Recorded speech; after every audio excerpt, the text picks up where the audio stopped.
মেদিনীপুর জেলার মহিষা দলের শতাব্দী প্রাচীন রথযাত্রা এই বছর ২৫০তম বর্ষে পদার্পণ করল। রানী জানকী দেবীর আমলে ১৭৭৬ সালে নির্মিত হয় এই মহিষা দলের রথ।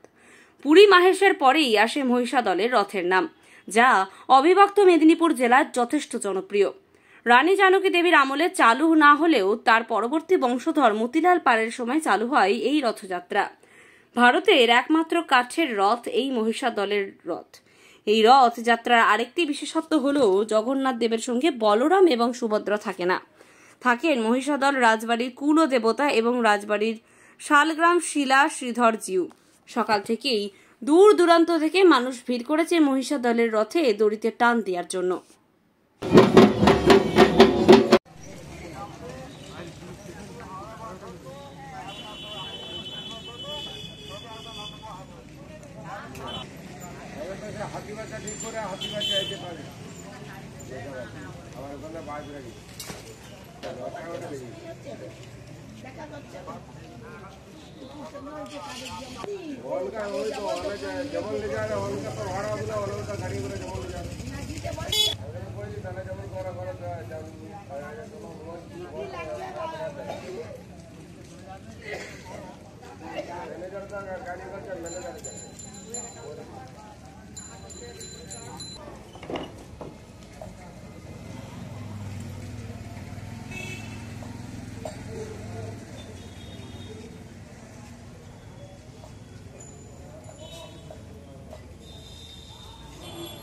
সবাই বিদেশে বললো বিদেশ বলে বাবুটা মোবাইলে টাকা